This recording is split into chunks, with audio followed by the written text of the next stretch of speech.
Baik, Bapak Ibu, kita akan memulai dari seminar kita. Saya mengundang Bapak Ibu sekalian bangkit berdiri.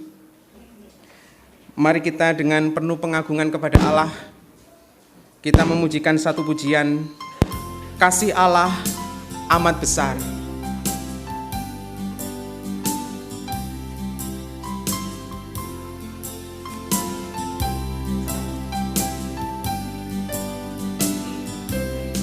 Kasih Allah amat besar yang tak dapat kulukiskan, lebih tinggi dari bintang, lebih dalam dari lautan. Meski Adam telah berdosa, Ia mengutus anaknya agar kita damai dengannya, dosa diampuninya.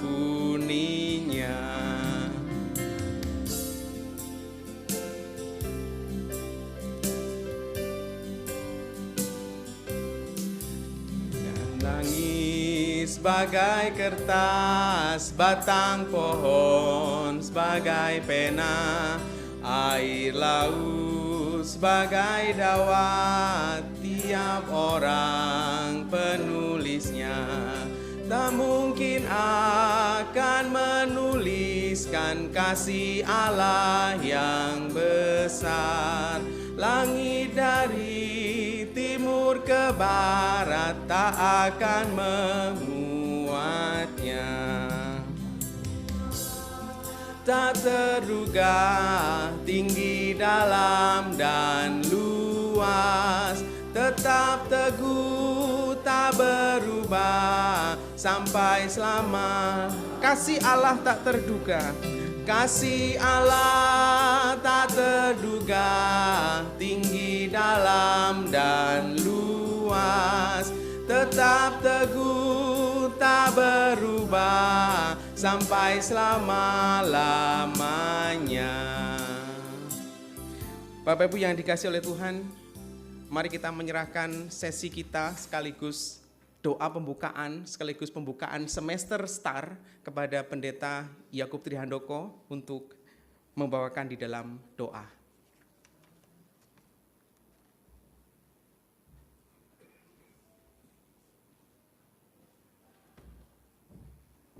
Mari kita berdoa.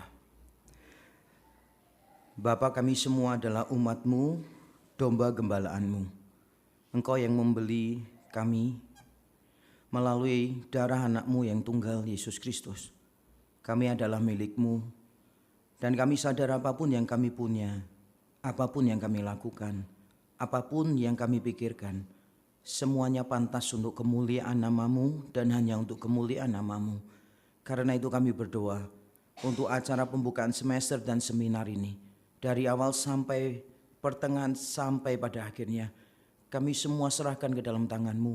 Dari hal yang tampaknya penting sampai yang paling sepele, kami serahkan semuanya ke dalam tangan Tuhan. Kiranya Engkau disenangkan, kiranya Engkau dimuliakan ya Tuhan. Kiranya kehadiran-Mu nyata bagi setiap kami. Kiranya kami semua dibuat semakin mengenal Engkau secara pribadi. Terima kasih Tuhan, kami sungguh rindu Engkau menikmati kehadiran kami. Kami sungguh rindu kesenangan-Mu menjadi prioritas utama dan satu-satunya di dalam perkumpulan kami ini. Terima kasih Tuhan, nyatakan isi hati-Mu kepada kami dan bersukacitalah bersama dengan kami. Di dalam Kristus Yesus kami berdoa. Amin. Silakan duduk Bapak Ibu. Sebelum kita bersama-sama mendengarkan sesi dari Bapak Yakub, saya ingin menjelaskan acara sepanjang malam hari ini. Sesi seminar akan dibagi menjadi 2 termin. Termin yang pertama, Bapak Yakub akan mengutarakan materi tentang perceraian, dan waktu yang dipakai ini kira-kira 70 menit. Kemudian termin yang kedua, sepanjang 20 menit, Bapak Ibu akan diberikan kesempatan untuk memberikan pertanyaan kepada Bapak Yakub secara lisan. Jadi panitia tidak menyediakan kertas untuk menuliskan. Saya harap Bapak Ibu lebih berani langsung mengungkapkan dan supaya lebih rapi, nanti akan diatur oleh Bapak Yakub supaya tidak semua angkat tangan, tidak semua berteriak, tidak semua berbicara, begitu ya. Saya pikir ini yang ingin saya jelaskan kepada Bapak Ibu, bahwa sesi pertama adalah sesi tanya jawab selama 70 menit, kemudian sesi yang kedua adalah sesi tanya jawab selama 20 menit. Saya harap Bapak Ibu nanti bisa memberikan pertanyaan secara lisan. Saya pikir ini yang bisa saya sampaikan kepada Bapak Ibu, dan saya mengingatkan Bapak Ibu sudah menerima formulir pendaftaran selama perkuliahan STAR dari semester ini. Saya berharap jika Bapak Ibu ingin ambil bagian dalam perkuliahan, saya berharap untuk bisa menyelesaikan atau mengisi formulir itu kemudian diserahkan kepada kami, panitia, khususnya di meja penerima tamu. Kemudian Bapak Ibu, ada brosur kecil yang ada di tangan Bapak Ibu, saya harap itu menjadi informasi bukan hanya bagi kita, tetapi juga bagi saudara-saudara kita yang ingin ambil bagian dalam perkuliahan. Saya pikir ini yang ingin saya sampaikan kepada Bapak Ibu, dan saya mengundang Bapak Yakub Tri Handoko untuk menyampaikan sesi pertama selama 70 menit. Mari kita berikan tepuk tangan kepada Bapak Yakub Tri Handoko.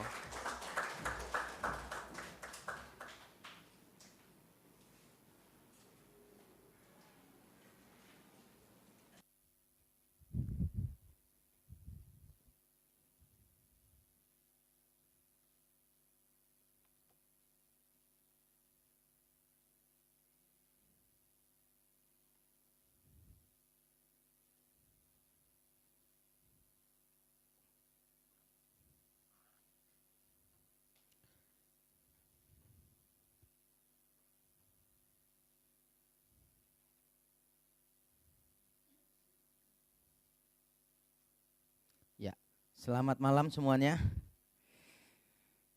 Saya tidak tahu harapan kita datang di sebuah seminar dengan tema perceraian apa. Apakah sebagian merencanakan untuk bercerai? Ada beberapa belum menikah, apakah ingin memastikan bahwa nanti setelah menikah ada celah-celah yang bisa dipakai? Atau ada salah satu pasangan yang sudah minta bercerai dan diomongin tidak bisa, mah dibawa ke seminar ini. Pasti ada banyak alasan, motivasi mengapa kita datang. Yang paling banyak saya yakin adalah ingin tahu. Ingin tahu apa kata Alkitab tentang perceraian. Dan mari kita akan lihat apa kata Alkitab tentang perceraian.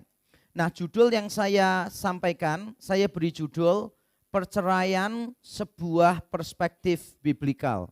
Jadi minta maaf ada perbedaan PowerPoint-nya, punya saya sudah lebih tinggi dan komputer yang untuk menampilkan ini versinya lebih rendah. Jadi tidak terlihat seperti yang saya maksudkan. Tapi anyway saudara bisa mengikutinya dengan baik. Saya ingin memberitahu juga bahwa bagi saudara yang ingin mendapatkan ini, nanti bisa minggu depan mengaksesnya di website www.gkriexodus.org. Jadi yang ingin mendapatkan materi PowerPoint-nya bisa mengakses di www.gkriexodus.org. Jadi nanti saudara bisa dapatkan di sana dalam bentuk yang JPEG atau PDF. Jadi sudah bentuknya tidak akan berubah-ubah.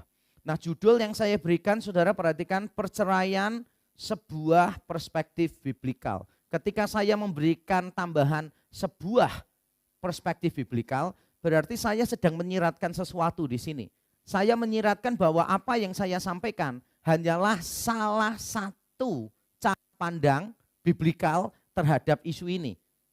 Kalau dikatakan salah satu, berarti ada keragaman pandangan tentang isu perceraian dan pernikahan kembali.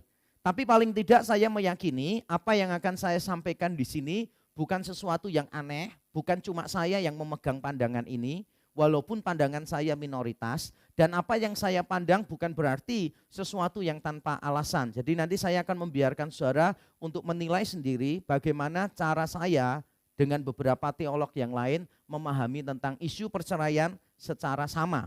Walaupun teolog-teolog lain mayoritas berbeda dengan pandangan saya.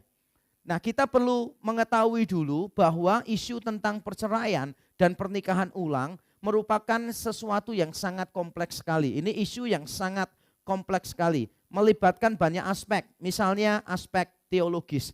Apakah boleh orang Kristen bercerai? Kalau boleh, atas dasar apa saja? Kalau tidak boleh, bagaimana hubungan orang Kristen itu dengan Allah?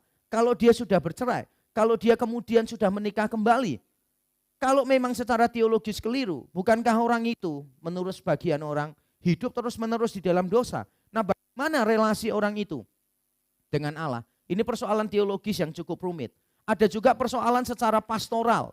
Beberapa gereja melarang orang yang sudah bercerai atau orang yang menikah kembali dilarang untuk terlibat di dalam pelayanan. Semua bentuk pelayanan yang berkaitan dengan mimbar itu tidak diperkenankan. Karena dianggap orang yang bercerai dan menikah kembali melakukan dosa yang sangat berat sekali. Walaupun diampuni, tapi levelnya satu garis tipis di bawah menghujat Roh Kudus. Kurang lebih begitu konsepnya. Kalau yang tidak bisa diampuni menghujat Roh Kudus, nah bercerai dan kawin ulang, ini kurang lebih satu lapis di bawahnya. Ini isu pastoral. Apakah boleh orang yang sudah bercerai dan menikah kembali terlibat dalam pelayanan? Juga ada isu yang melibatkan faktor psikologis. Orang-orang yang bercerai pasti menghadapi trauma tertentu di dalam hidupnya. Demikian pula dengan anak-anaknya. Ada pergumulan pribadi secara psikologis yang dialami oleh mereka. Sehingga walaupun kita mengatakan perceraian itu tidak boleh misalnya, bagi mereka persoalannya bukan masalah boleh dan tidak boleh. Bagi sebagian orang isunya bukan teologis tetapi secara psikologis. Jadi walaupun dia tahu tidak boleh, tapi karena secara psikologis begitu menindas dia, menekan dia, toh pada akhirnya dia tetap bercerai dan memberikan pembelaan-pembelaan. Seandainya orang itu memang mau bercerai. Juga ada isu secara finansial. Orang yang bercerai pasti mengalami kesulitan di dalam masalah keuangannya. Kecuali kalau pasangan hidupnya, suaminya itu tidak bekerja dan terus untuk mengambil uang dari dia. Maka perceraian itu menjadi sebuah jalan keluar yang manis untuk dia. Tetapi kebanyakan orang yang bercerai pasti diikuti oleh hal-hal lain, kesulitan secara finansial. Juga ada, ini yang mungkin bagi banyak orang menjadi sebuah tekanan tersendiri, yaitu ada dimensi sosio-kultural, ada dimensi sosial. Kalau kita sadar beberapa tahun yang lalu, beberapa dekade yang lalu, kalau ada orang cerai, itu rasanya kayak orang aneh gitu. Sekarang ini cerai itu tidak aneh, tapi juga orangnya tetap tidak nyaman. Beberapa orang yang bercerai, misalnya mau pergi ke gereja, waduh malas. Apalagi kalau gerejanya kecil, nanti ditanya, loh kok sendirian terus, istrinya di mana atau suaminya di mana? Terpaksa kan jawab, oh saya sudah cerai dengan suami saya, sudah cerai dengan istri saya. Ada perasaan yang tidak nyaman pada waktu bercerita bahwa bercerai. Ada enggak orang di sini saudara pernah temukan bercerai ceritanya dengan bangga?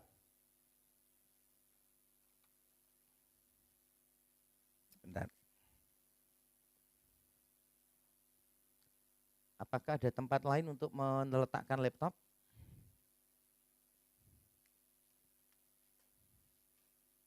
Ya. Terima kasih.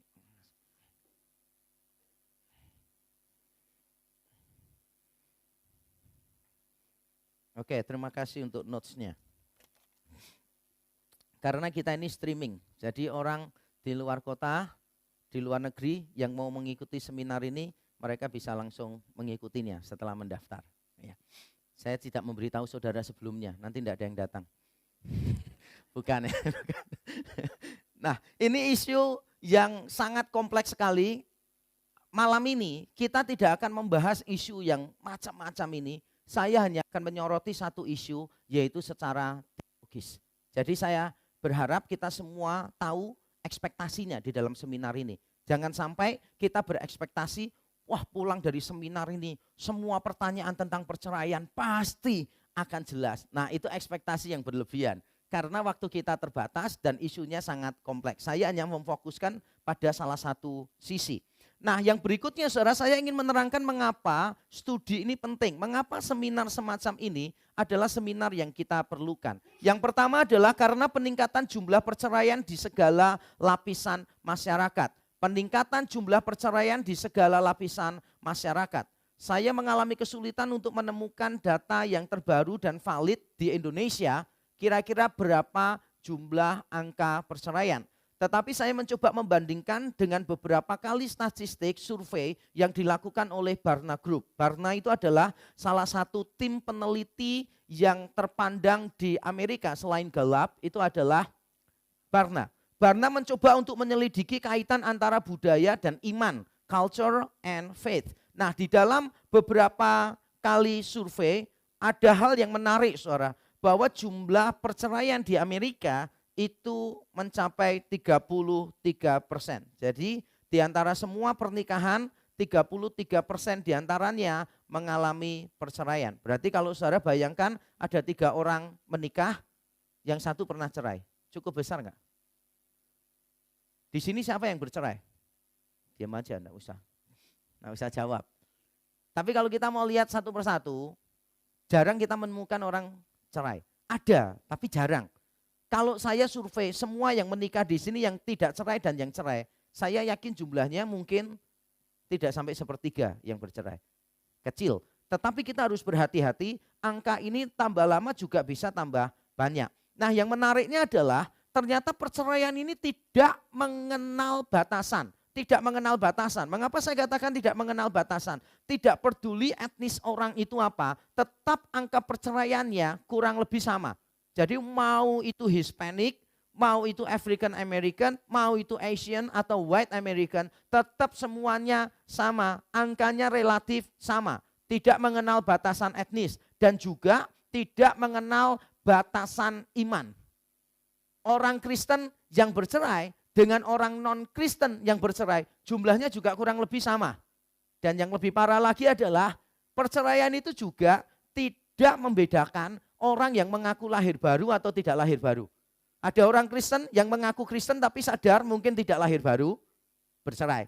Orang yang mengaku Kristen dan menyadari entah benar entah tidak bahwa dia adalah orang yang lahir baru, ternyata setelah disurvei hasilnya juga tidak jauh berbeda.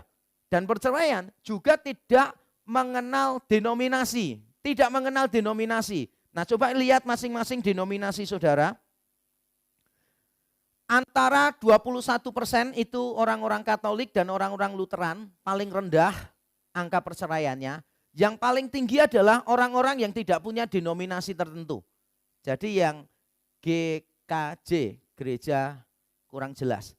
Nah, yang non-denominasi ini saudara, ini angka perceraiannya cukup tinggi 34. Tapi kalau saudara perhatikan 21 dengan 34 tidak jauh berbeda. Kalau saudara orang Metodis, Presbyterian 23%, Metodis 26%, Pentakosta 28%. Dan ini menurut saya cukup mengagetkan. Karena di kalangan orang-orang Pentakosta di Indonesia tapi perceraian itu dianggap sesuatu yang sangat tabu. Gereja yang melarang orang bercerai menikah ulang untuk melayani biasanya termasuk gereja Pentakosta. Tapi ternyata menurut survei ini jumlahnya cukup tinggi. Dengan kata lain saudara, apapun denominasi kita, tetap angka perceraiannya tidak jauh berbeda. Ada semacam peningkatan jumlah perceraian. Saudara bandingkan dengan hasil survei Barna di beberapa tahun sebelumnya, saudara akan mendapati berbeda. Tambah tahun trennya tambah meningkat. Dan hal yang sama bisa terjadi di Indonesia. Yang kedua, mengapa studi semacam ini penting? Karena sikap yang semakin acuh dan permisif terhadap perceraian. Saya akan kutipkan pandangan dari 2 orang. Yang pertama adalah George Barna. Saudara tahu nama Barna, berarti dia orang penting, pendiri, pimpinan dari Barna Group yang biasa melakukan survei, menyelidiki keterkaitan antara budaya dan iman di Amerika. Nah, menurut George Barna, dia mengatakan semacam ini, saudara. Sekarang ini tidak ada lagi sebuah stigma yang dilekatkan dengan perceraian.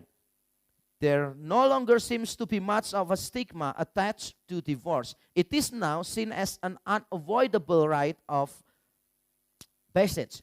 Jadi dianggap bahwa perceraian itu sesuatu yang memang sudah tidak terelakkan lagi. Ini merupakan sebuah ritual dari bagian kehidupan kita. Jadi tampaknya beberapa orang menganggap perceraian itu tidak seperti dulu. Kalau dulu orang bercerai dijadikan bahan gunjingan. Benar atau betul? Kalau ada orang bercerai, orang itu cerai loh. Orang itu cerai loh. Wah, sekarang ini tampaknya orang bercerai sudah mulai biasa. Jadi sikap orang terhadap angka perceraian yang tinggi semakin lama semakin acuh. Orang semakin tidak mempedulikan orang lain yang bercerai. kemudian juga semakin permisif.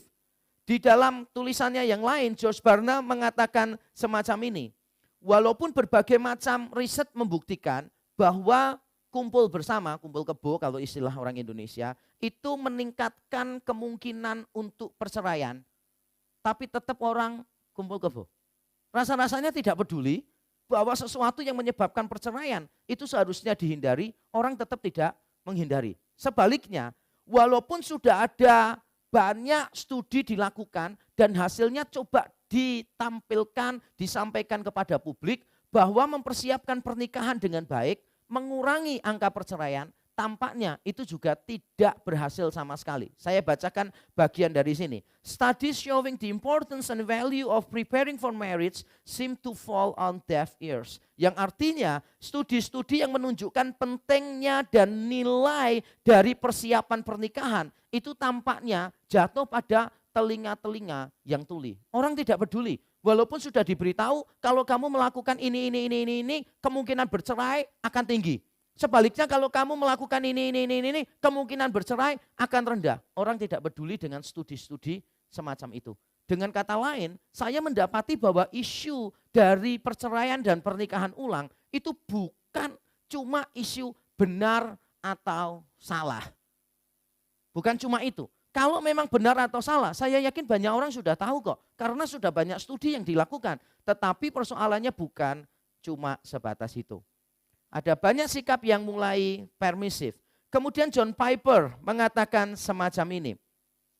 Banyak orang itu sadar bahwa orang-orang yang bercerai atau anak-anak dari perceraian itu sudah merasakan kesedihan, sakit yang luar biasa. Nah, orang lain yang melihat keluarga yang bercerai tidak mau menambah rasa sakit itu.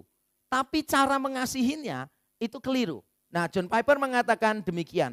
And sometimes this care is confused with compromise. Perhatian terhadap orang-orang yang bercerai ini diwujudkannya dalam bentuk kompromi.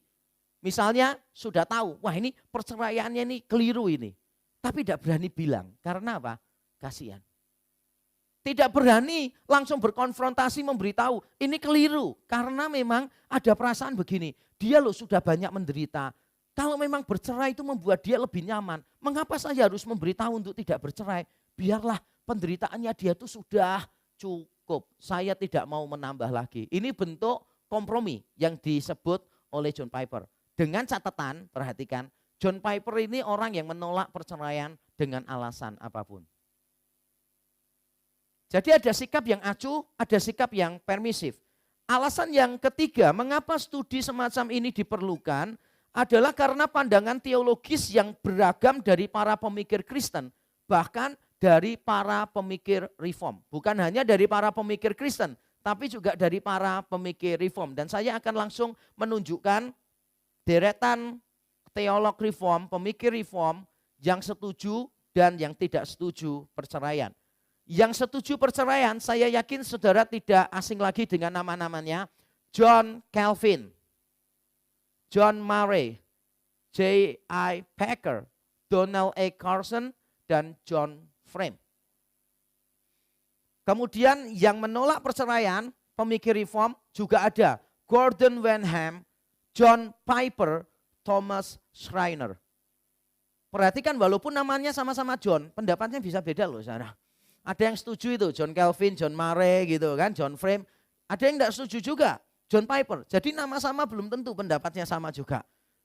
Kalau saya tunjukkan posisi klasik orang-orang reform, seturut dengan Westminster Confession of Faith, maka saudara mendapati posisi tradisionalnya ini. Di dalam kasus perzinahan setelah pernikahan, adalah diperbolehkan bagi pihak yang tidak bersalah untuk menuntut sebuah perceraian. Dan setelah perceraian untuk menikah dengan orang lain.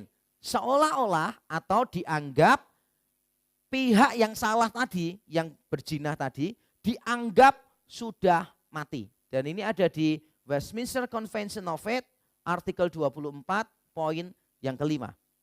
Tapi sekali lagi, WCF ini, Westminster Confession of Faith, bukan satu-satunya posisi reform tradisional. Kalau saudara mau membaca beberapa buku yang saya sudah tampilkan di slide berikutnya, di slide sebelumnya, maafkan. Di dalam slide sebelumnya saya sudah menulis beberapa artikel yang saudara bisa selidiki, misalnya karangan George Stott, The Christian Reformed Church and the Problem of Divorce. Kemudian Bertha Katze Jennings menulis artikel Some Church Historical Perspectives on Divorce and Remarriage. Saudara akan menemukan pandangan di dalam tradisi reform sendiri sangat beragam. Jumlah perceraian semakin meningkat, sikap orang semakin acuh dan permisif, sedangkan pandangan para teolog tidak seragam. 3 hal inilah yang meyakinkan saya bahwa studi ini adalah studi yang sangat penting sekali. Walaupun studi ini, topik ini adalah salah satu topik seminar yang paling sulit. Salah satu, bukan yang paling sulit, tetapi di antara ratusan seminar yang saya pernah bawakan, ini adalah salah satu yang paling kompleks, salah satu yang paling rumit. Nah, mari kita akan lihat strategi pembahasan saya. Biasanya orang kalau membahas tentang perceraian, langsung mendiskusikan Matius 19 itu. Barang siapa menceraikan istrinya, kecuali karena zina dan menikah dengan orang lain, maka ia berbuat zina. Biasanya orang langsung fokus pada teks itu. Tetapi saya tidak mengambil jalan semacam itu. Sebaliknya saya akan memberitahu strategi yang akan saya pakai. Yang pertama, saya akan menyelidiki teks-teks yang lebih transparan dulu. Teks-teks yang lebih transparan. Mengapa saya memutuskan ini? Karena di dalam ilmu tafsir Alkitab, di dalam hermeneutika, ada sebuah prinsip yang penting. Teks-teks yang kurang jelas harus ditafsirkan berdasarkan teks-teks lain yang jelas. Ada beberapa teks itu kan tidak jelas, penafsirannya seperti apa mengambang. Nah, untuk teks-teks yang mengambang semacam itu, kita perlu untuk melihat dari perspektif teks-teks lain yang sudah lebih jelas dan tidak diperdebatkan. Dan saya pikir ini merupakan prinsip yang logis sekali untuk kita ikuti. Makanya saya tidak akan langsung membahas Matius 19 atau 1 Korintus pasal 7 ketika mengatakan kalau seorang berpasangan dengan orang yang tidak beriman dan orang yang tidak beriman minta cerai, maka dia boleh cerai. Saya tidak langsung menuju ke ayat-ayat itu, tapi saya akan menjelaskan pandangan secara umum yang tidak terelakkan, yang tidak terbantahkan tentang perceraian. Baru setelah itu yang kedua, saya akan menafsirkan ulang teks-teks perkecualian tadi. Matius 5 ayat 32, Matius 19 ayat yang ke-9, dan 1 Korintus 7 ayat 15. Itu nanti akan saya tafsirkan ulang. Yang ketiga, saya akan mendekati persoalan ini juga dari sisi akal budi Kristiani. Maksud saya begini, walaupun nanti hasil penafsiran ulang terhadap teks-teks tadi, mungkin beberapa orang masih bersikeras memperdebatkan.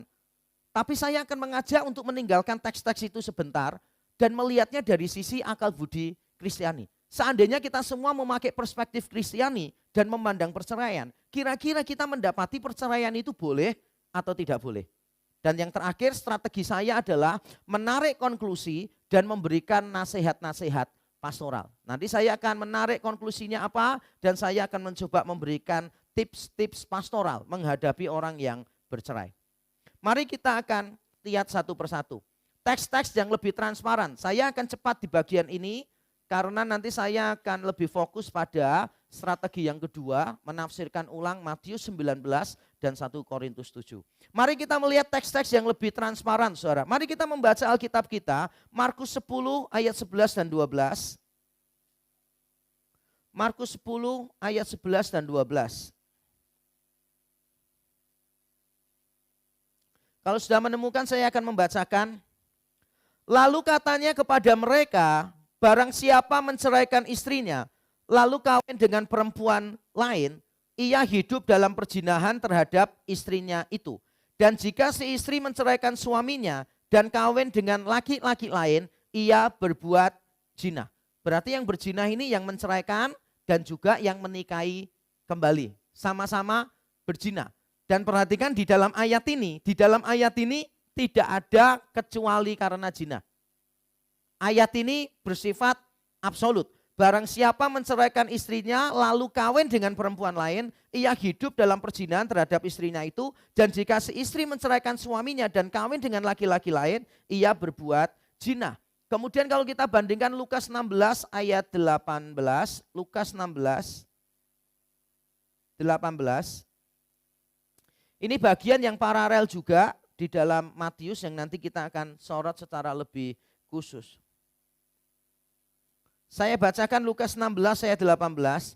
Setiap orang yang menceraikan istrinya lalu kawin dengan perempuan lain, ia berbuat zina. Dan barang siapa kawin dengan perempuan yang diceraikan suaminya, ia berbuat zina.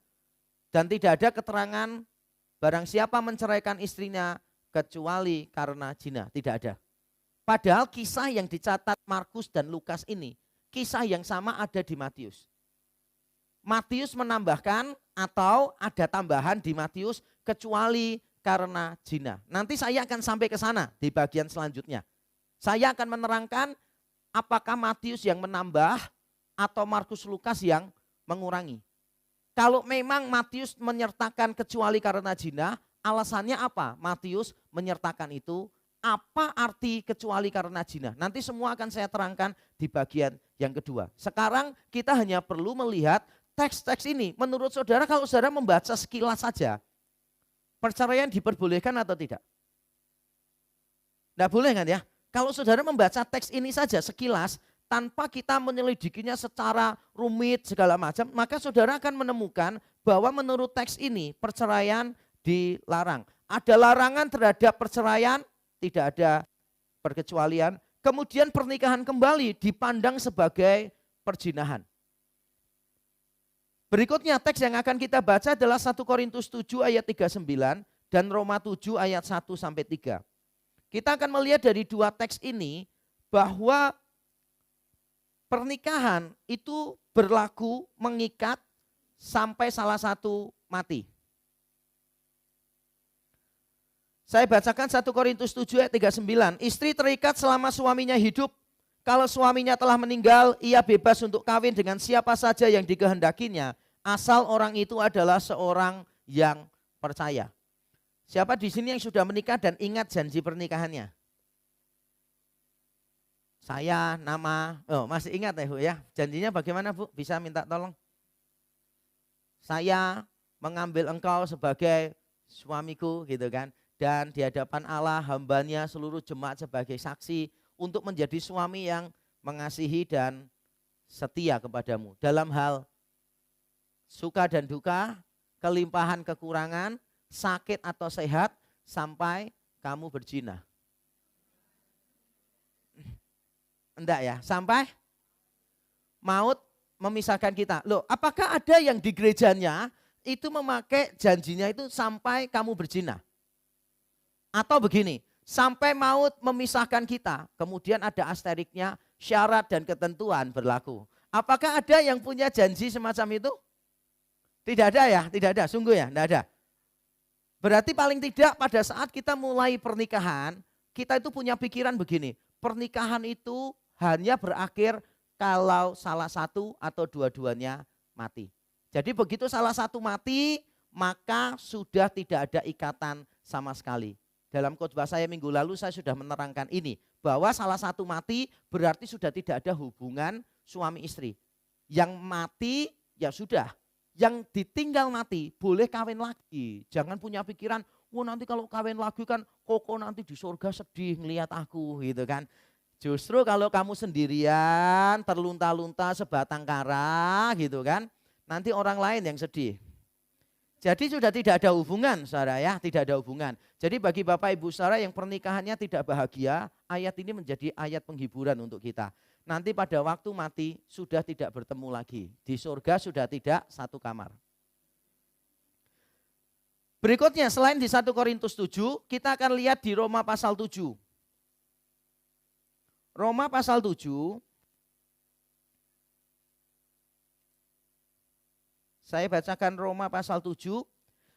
Apakah kamu tidak tahu saudara-saudara, sebab aku berbicara kepada mereka yang mengetahui hukum, bahwa hukum berkuasa atas seseorang selama orang itu hidup. Sebab seorang istri terikat oleh hukum kepada suaminya selama suaminya itu tidak selingkuh. Bukan, selama suaminya itu hidup. Akan tetapi apabila suaminya itu mati, bebaslah ia dari hukum yang mengikatnya kepada suaminya itu. Kalau saudara membaca 1 Korintus 7 dan Roma 7 ini, sekilas saudara baca, perceraian boleh atau tidak? Pasti kita akan mengatakan tidak boleh. Dari pembacaan yang natural, kita mengatakan perceraian tidak boleh. Ini norma yang lebih umum di dalam Alkitab. Nah berikutnya saudara, mari kita lihat teks lain. Teks lain yang akan kita baca adalah Efesus 5. Efesus 5. Mari kita melihat Efesus 5. Efesus pasal yang 5. Kita tidak akan membaca seluruhnya, tapi saudara silakan melihat di dalam Alkitab saudara, mulai dari ayat yang ke-22 sampai bagian yang ke-31, itu semua berbicara tentang pernikahan. Istri tunduk kepada suami seperti jemaat tunduk kepada Kristus. Kristus mengasihi jemaat menjadi teladan, suami harus mengasihi istri. Makanya tidak heran Paulus menutup dengan kalimat ini di Efesus pasal 5 ayat yang ke-32. Rahasia ini besar, tetapi yang aku maksudkan ialah hubungan Kristus dan jemaat. Hubungan Kristus dan jemaat. Dengan kata lain, Paulus memandang bahwa pernikahan Kristen itu merupakan sebuah refleksi, sebuah gambaran tentang hubungan Kristus dan jemaat. Sehingga apapun yang kita lakukan di dalam konteks pernikahan, kita harus menempatkan diri di dalam relasi jemaat dan Kristus. Istri misalnya, tugasnya apa? Tunduk kepada suami seperti jemaat tunduk kepada Kristus. Apakah ada perkecualian jemaat-jemaat tertentu itu boleh tidak tunduk? Semua jemaat harus tunduk kepada Kristus, benar nggak saudara? Harus tunduk. Berarti itu mengikat semua istri tunduk kepada suami. Nah berikutnya juga, suami harus mengasihi istri sama seperti Kristus mengasihi jemaat. Ini tuntutan yang tinggi sekali. Karena kita sebagai suami dituntut untuk mengasihi istri seperti Kristus mengasihi jemaat. Nah kira-kira kita ini kan sering berzina secara rohani. Sering tidak setia kepada Tuhan. Tapi apakah ketika kita tidak setia kepada Tuhan, Tuhan kemudian menceraikan kita dan tidak mau lagi menerima kita? Tuhan tetap menerima kita kan? Begitu pula seharusnya itu menjadi refleksi di dalam keluarga kita. Apapun yang terjadi, kita ingin bahwa keluarga kita mencerminkan hubungan Kristus dengan jemaat. Dan itulah tujuan dari pernikahan Kristen. Teks yang lain yang jelas adalah di Hosea 1 sampai Hosea 3. Jadi kita tidak perlu membaca bagian ini. Hosea 1 sampai Hosea 3, terutama di Hosea 1, saudara ingat nak, Tuhan berkata kepada Nabi Hosea, pergilah kawinilah seorang perempuan sundal, peranakanlah anak-anak sundal dan sebagainya. Kemudian Hosea punya anak beberapa. Anaknya dikasih nama, namanya tidak enak semua. Namanya itu punya arti yang tidak enak. Kamu bukan umatku. Wah. Nama-namanya sudah tidak enak. Menggambarkan hubungan Allah dengan umatnya. Jadi umatnya, bangsa Israel dan bangsa Yehuda itu sering berzina secara rohani. Mengikuti dewa-dewa asing, mengikuti dewa-dewa kafir. Makanya Allah sempat marah kepada mereka. Tapi perhatikan, setelah Allah marah kepada mereka, yang dilakukan Allah adalah mengambil mereka kembali.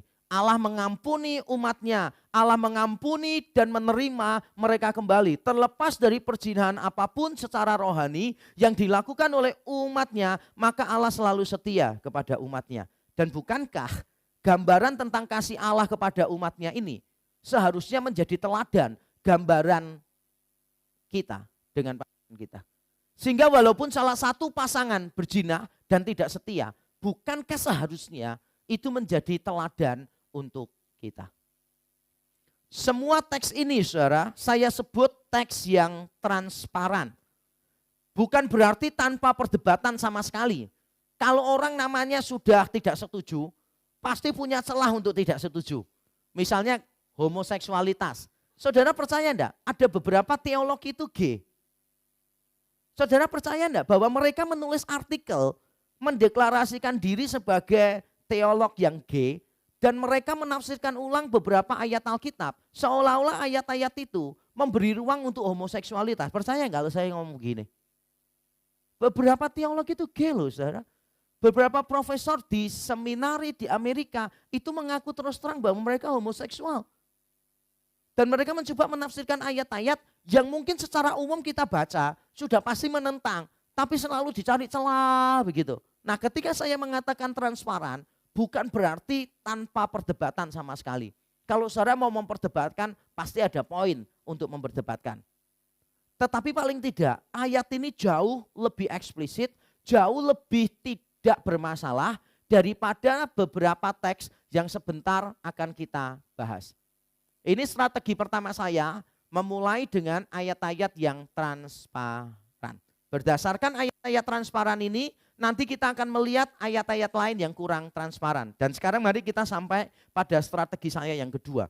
Yaitu menafsirkan ulang beberapa teks yang bermasalah. Mari kita membaca Matius 19, kalau ini kita perlu baca semuanya. Matius 19 ada dua teks yang akan kita bahas. Matius 19 dan 1 Korintus 7. Mari kita membaca Matius 19.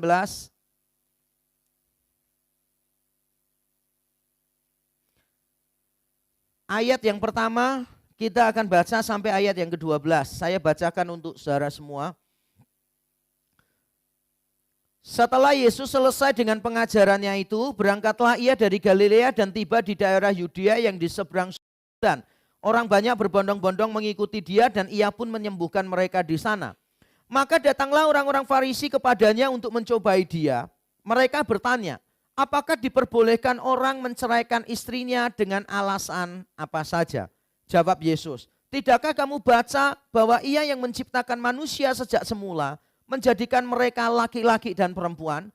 Dan firman-Nya, sebab itu laki-laki akan meninggalkan ayah dan ibunya dan bersatu dengan istrinya, sehingga keduanya itu menjadi satu daging. Demikianlah mereka bukan lagi dua, melainkan satu. Karena itu apa yang telah dipersatukan Allah tidak boleh diceraikan manusia. Dan kata mereka kepadanya, jika demikian, apakah sebabnya Musa memerintahkan untuk memberikan surat cerai jika orang menceraikan istrinya? Kata Yesus kepada mereka, karena ketegaran hatimu, Musa mengizinkan kamu menceraikan istrimu. Tetapi sejak semula tidaklah demikian. Tetapi aku berkata kepadamu, barang siapa menceraikan istrinya, kecuali karena zina, lalu kawin dengan perempuan lain, ia berbuat zina. Murid-murid itu berkata kepadanya, jika demikian halnya hubungan antara suami dan istri, lebih baik jangan kawin. Akan tetapi ia berkata kepada mereka, tidak semua orang dapat mengerti perkataan itu, hanya mereka yang dikaruniai saja. Ada orang yang tidak dapat kawin karena ia memang lahir demikian dari rahim ibunya. Dan ada orang yang dijadikan demikian oleh orang lain. Dan ada orang yang membuat dirinya demikian karena kemauannya sendiri oleh karena kerajaan surga. Siapa yang dapat mengerti, hendaklah ia mengerti. Saudara, jelas dari perbincangan ini, saudara bisa menangkap kesan begini. Apa yang disampaikan Yesus di sini sulit untuk dimengerti. Pertama, Yesus juga bilang begitu. Siapa yang bisa mengerti, hendaklah ia mengerti. Jadi nanti setelah saya jelaskan, saudara tidak mengerti, jangan salahkan saya. Karena memang Yesus sendiri bilang, ini sulit untuk dimengerti. Kalau saya bisa menjelaskan dengan jelas, saya sungkan sama Tuhan Yesus. Ya. Nah, wah kalau lebih jelas dijelaskan Yakub Trihandoko daripada Tuhan Yesus, nanti saya kualat. Ya. Nah ini memang sesuatu yang sulit untuk dimengerti, ada banyak perbedaan penafsiran. Tapi inilah penafsiran saya. Saya memahami teks ini sebagai kritik terhadap perceraian. Jadi saya yakin perceraian itu tidak biblikal. Perceraian itu tidak alkitabiah. Sekalipun karena zina dalam tanda kutip seperti yang banyak dipikirkan orang. Nah mengapa saya sampai pada konklusi ini? Mari kita lihat satu persatu. Tuhan Yesus itu ketika memberitahukan hal tadi, dia memikirkan segala alasan untuk bercerai. Orang-orang Farisi tadi datang untuk mencobai Yesus, pertanyaannya apa? Masih ingat enggak? Bolehkah menceraikan istri dengan alasan apa saja? Garis bawahi kata itu ya. Dengan alasan apapun boleh atau tidak. Nah saya perlu jelaskan dulu. Orang-orang Farisi ini dan orang Yahudi pada umumnya banyak mengikuti konsep dari Rabi Hillel. Rabi Hillel. Kalau saudara tahu ada rabi yang terkenal itu namanya Shammai, kemudian Rabi Hillel pada zamannya Yesus. Di periode berikutnya ada Rabi Akiba. Kalau saudara pergi ke Israel, beberapa nama jalannya itu ada nama-nama mereka. Nah, Rabi Shammai konsepnya tentang perceraian lebih konservatif sekali. Jadi hanya boleh kalau terjadi percabulan, dalam arti pasangannya berselingkuh secara seksual, itu boleh bercerai. Jadi Shammai itu lebih dekat dengan pandangan Tuhan Yesus. Nah, Rabi Hillel pandangannya lebih liberal. Rabi Hillel memandang apapun bisa jadi alasan untuk menceraikan istri. Karena berdasarkan Ulangan 24 bunyinya begini. Barang siapa mendapati istrinya berbuat yang tidak senonoh, maka ia boleh menceraikannya dengan memberikan surat cerai. Nah, tidak senonoh itu artinya apa? Rabi Hillel menafsirkan gini, kalau istrimu masak terlalu asin, itu juga tidak senonoh. Maka engkau boleh menceraikan dia dan kawin lagi. Kalau istrimu kurang ajar kepadamu, maka itu juga tidak senonoh, engkau boleh menceraikannya. Nah, pada waktu orang-orang Farisi tanya kepada Tuhan Yesus ini pertanyaan yang sangat mencobai Tuhan Yesus. Karena mereka ingin tahu di antara dua kutub, Rabi Shammai dan Rabi Hillel, Yesus ada di mana? Yesus membela yang mana? Karena dua rabi ini juga sama-sama punya pengikut. Nah, pada saat mereka bertanya, bolehkah menceraikan istri dengan alasan apa saja? Apa saja? Berarti ini kan sifatnya inklusif. Setuju nggak dengan saya? Dengan alasan apa saja itu berarti termasuk salah satunya perzinahan atau tidak? Alasan apa saja kok? Ya berarti termasuk perzinahan kan? Dan jawaban Yesus sudah jelas. Jawaban Yesus adalah merujuk balik pada doktrin penciptaan. Dan jawaban Yesus pada dasarnya boleh atau tidak boleh? Tidak boleh. Makanya orang-orang Farisi kan tanya, loh kalau tidak boleh cerai, mengapa Musa memberikan surat cerai?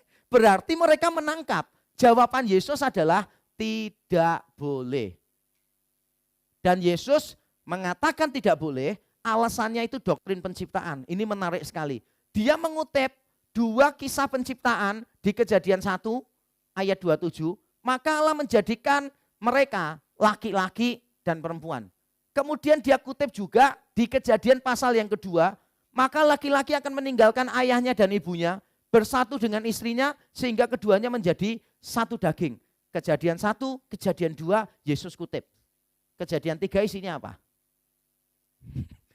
Kejadian 3 isinya Adam dan Hawa jatuh ke dalam dosa. Dengan kata lain, jawaban Yesus sebetulnya begini loh. Kalau manusia itu tidak dikaitkan dengan dosa, sebetulnya perceraian itu tidak ada. Perceraian itu ada karena dosa ada di dalam dunia. Saudara bayangkan seandainya tidak ada dosa di dalam dunia, perceraian ada enggak kira-kira? Penyebab perceraian apa sih? Yang sering terjadi penyebab perceraian.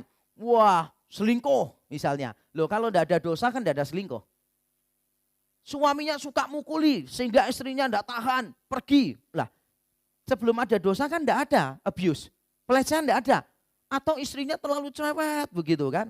Ngomongnya kasar, suaminya tiap bulan, tiap minggu harus ke THT. Akhirnya uangnya habis dan memutuskan untuk bercerai misalnya. Nah tapi kan sebelum dosa ada, semua perkataan manusia kan manis dan enak untuk didengar. Sehingga perceraian itu saudara harus pahami, hanya mungkin ada ketika dosa ada. Dosa tidak ada perceraian. Dengan kata lain, rancangan awal Allah yang ideal adalah tanpa perceraian. Pernikahan itu monogami. Makanya Yesus tadi mengatakan, tidak tahukah kamu bahwa Alkitab mengatakan apa? Allah menciptakan laki-laki dan perempuan. Maksudnya seorang laki-laki dan seorang perempuan. Berarti ini bicara tentang monogami. Dan ini pernikahannya memang cuma sekali, saudara. Cuma sekali. Saya membayangkan ya, Tuhan mengapa menciptakan satu Hawa ya? Pernah berpikir enggak? Kenapa enggak diciptakan Hawa yang lain? Kan waktu jatuh dalam dosa, Adam kan sudah nyalahkan Hawa toh ya. Hawa dengan Adam konflik. Gitu. Pernah enggak membayangkan Tuhan tanya kepada Adam, Dam, kamu enggak cocok lagi sama Hawa ya? Enggak, tak bikin yang baru. Enggak loh, diciptakan ya cuma satu Hawa saja. Bahkan setelah hubungan mereka disharmonis pun, Allah tidak menciptakan Hawa yang lain. Dengan kata lain, pernikahan dari awal itu monogami dan cuma sekali. Dan kesatuan pernikahan itu kesatuan spiritual. Karena Allah yang berfirman. Tadi Tuhan Yesus mengatakan, bukankah Allah juga berfirman? Keduanya menjadi satu daging. Berarti yang menyebabkan itu menjadi satu. Karena ada perintah Allah di sana. Dan yang lebih parah lagi, menurut saya ini paling penting sekali, saudara. Apa yang dipersatukan Allah tidak dapat diceraikan oleh manusia. Ini jawaban yang paling fatal terhadap orang Farisi. Karena orang Farisi tanyanya begini, bolehkah seseorang menceraikan istrinya? Pertanyaannya sudah keliru. Karena menceraikan itu bukan tugasnya seseorang. Menceraikan itu bukan haknya manusia. Menceraikan itu haknya Allah. Dan Allah ketika menceraikan melalui apa? Kematian. Manusia tidak berhak untuk menceraikan apa yang sudah dipersatukan oleh manusia. Jelas Yesus tegas mengatakan tidak boleh bercerai dengan alasan apapun. Ini jawaban Yesus yang tegas. Tidak boleh bercerai dengan alasan apapun. Dan rancangan kekal Allah, rancangan ideal, kalau saudara mau yang lebih tepat, rancangan ideal Allah adalah di penciptaan. Tidak ada perceraian. Lalu orang-orang Farisi mencobai Yesus dengan sebuah ayat. Wah, biasalah saudara ya.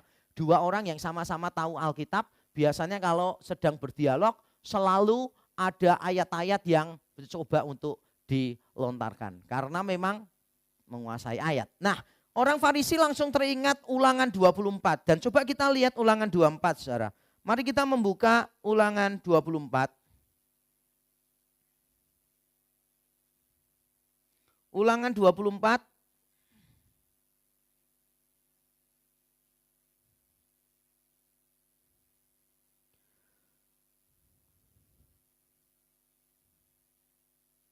Saya bacakan untuk kita dari ayat yang pertama sampai ayat yang keempat.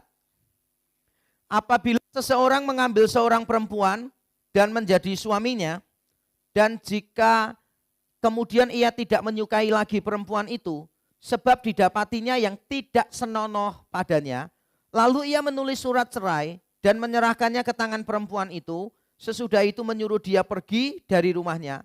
Dan jika perempuan itu keluar dari rumahnya dan pergi dari sana, lalu menjadi istri orang lain.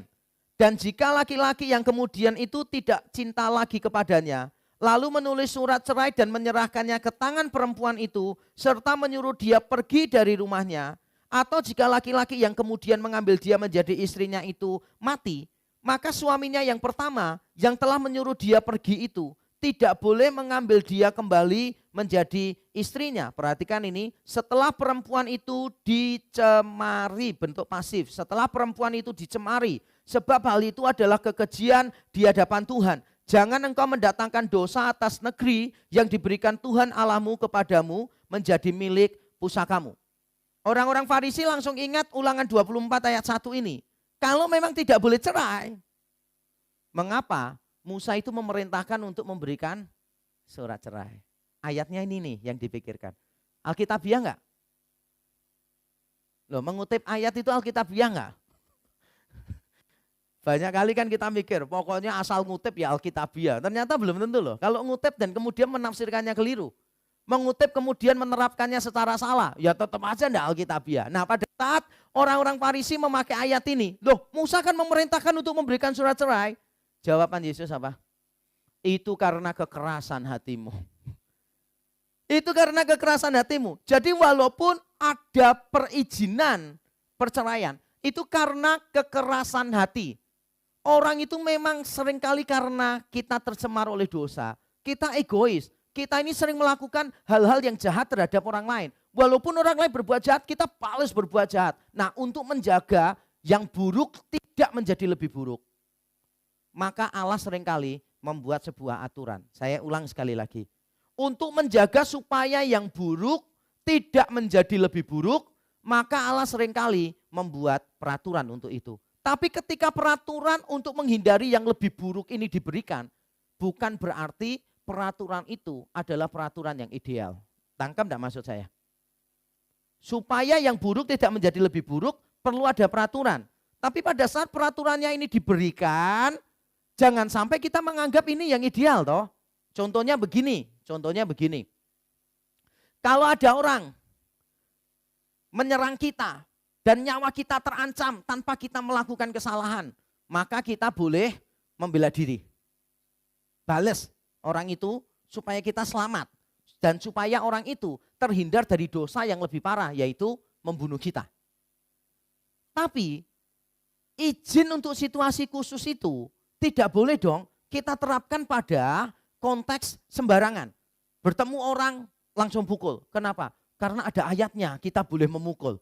Pasti salah kan konsepnya begitu. Jadi untuk menghindari sesuatu yang lebih buruk, Allah seringkali membuat peraturan. Tapi peraturan itu tidak boleh diterapkan secara sembarangan. Dan tidak boleh dianggap itu peraturan yang ideal. Jadi ketika Musa memerintahkan memberikan surat cerai, itu karena kekerasan hati. Dan yang berikutnya saudara, yang kita perlu perhatikan adalah ini. Begitu Tuhan Yesus menyangkal pandangan mereka, Tuhan Yesus balik lagi ke doktrin penciptaan. Beri sekat Ulangan 24. Beri sekat Ulangan 24. Kita kembali ke Matius 19. Matius 19. Matius 19 ayat 8. Kata Yesus kepada mereka, orang-orang Farisi, karena ketegaran hatimu, Musa mengizinkan kamu menceraikan istrimu. Karena ketegaran hatimu, Musa mengizinkan kamu menceraikan istrimu, tetapi sejak semula, berarti sejak penciptaan. Tetapi sejak semula tidaklah demikian. Jadi Yesus membuat dua perbandingan ini, saudara. Boleh karena kekerasan hati dengan yang ideal. Jadi kalau orang-orang mengatakan begini, boleh bercerai karena zina, sekalipun kita anggap itu boleh, kita harus memberikan catatan. Berarti itu menunjukkan apa? Kekerasan hati. Dan berarti itu tidak sesuai dengan rancangan awal Allah di penciptaan. Kalau tidak sesuai dengan rancangan awal Allah di penciptaan, berarti itu less than ideal. Dan kita sebagai orang Kristen harus mengejar terus, harus berjuang untuk mencapai yang ideal. Bukan menerima sesuatu yang biasa, tapi berusaha bertanding terus, berusaha berlari lebih cepat untuk mencapai yang ideal. Dan kembali ke Ulangan 24 tadi, saudara. Saya ingin membacakan satu ayat lagi di Ulangan 24 ini. Perhatikan ayat 3 dan 4. Saya bacakan dari ayat 4 langsung. Karena yang 3 tadi kita juga sudah baca, ayat 4 sudah, saya mau tekankan lagi ayat 4. Maka suaminya yang pertama yang telah menyuruh dia pergi itu tidak boleh mengambil dia kembali menjadi istrinya setelah perempuan itu dicemari. Saya penasaran dengan bentuk pasif yang dipakai di sana. Sehingga saya mencoba untuk mencari tahu, membandingkannya dengan yang asli dan terjemahan lain. Saya tetap mendapati bentuknya itu pasif. Jadi saya ceritakan mengapa bentuk pasif ini penting. Jika seorang suami sudah tidak mau istrinya karena dia mendapati yang tidak senonoh pada istrinya. Entah apapun artinya itu tidak senonoh. Kemudian istrinya dikasih surat cerai, istrinya pergi kawin dengan suami lain, orang laki-laki lain.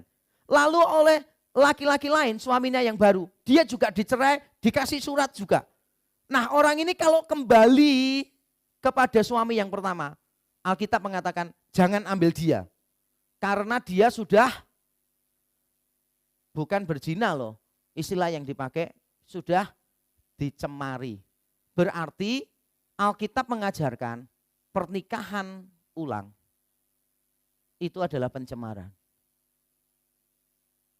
Kalau Alkitab mengatakan jangan diterima lagi karena perempuan ini telah berzina. Mungkin telah berzina itu merujuk pada yang tidak senonoh tadi itu loh saudara. Berarti kan yang menjadi subjeknya kan perempuan itu kan, ngerti maksud saya. Jadi seandainya tidak senonoh itu dikaitkan dengan seks, dengan percabulan dan sebagainya. Dan suami pertama tidak boleh menerima kembali gara-gara tidak senonoh tadi, maka seharusnya bunyinya itu aktif. Suami yang pertama tidak boleh menerima dia kembali karena dia telah berbuat tidak senonoh. Atau karena dia telah mencemari dirinya. Bukan loh saudara. Tapi bentuknya pasif. Karena dia telah dicemari. Yang mencemari siapa? Yang mencemari siapa? Suaminya yang kedua toh ya. Loh, kalau memang perceraian itu boleh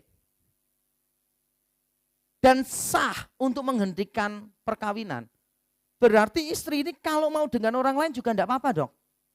Tapi tetap Alkitab mengatakan istri itu dicemari.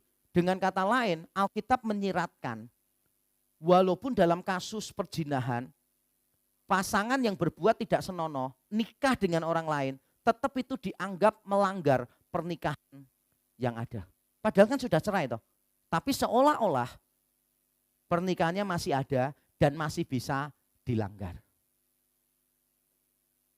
Jadi walaupun orang-orang Farisi memakai Ulangan 24, Yesus menjelaskan yang ideal bukan itu.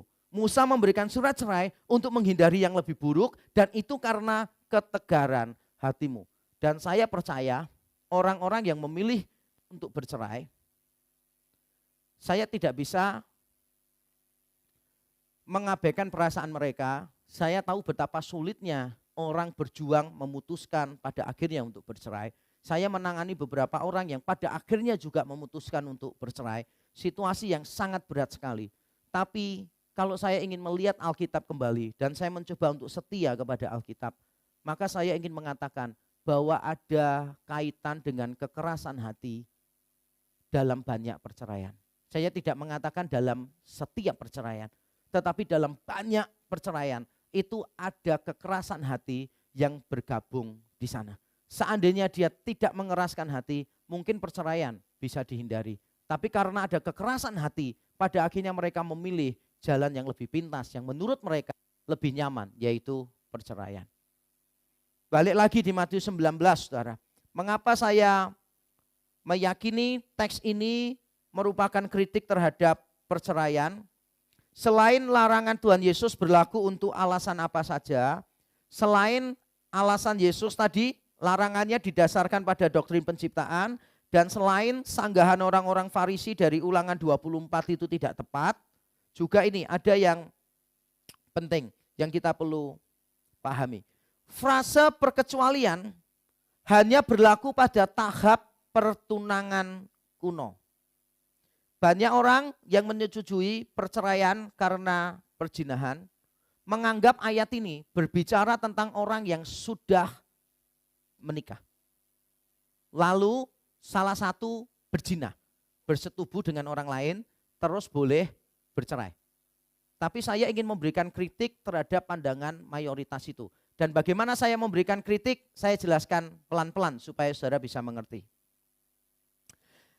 Saudara menemukan kata berzina 2 kali di frase tadi, Matius 19. Coba semua baca lagi, kecuali kalau saudara memang menghafal ayat ini dan menjadikannya ayat favorit. Tapi kalau saudara tidak hafal, silahkan membaca kembali. Matius 19 ayat 9. Matius 19 ayat 9.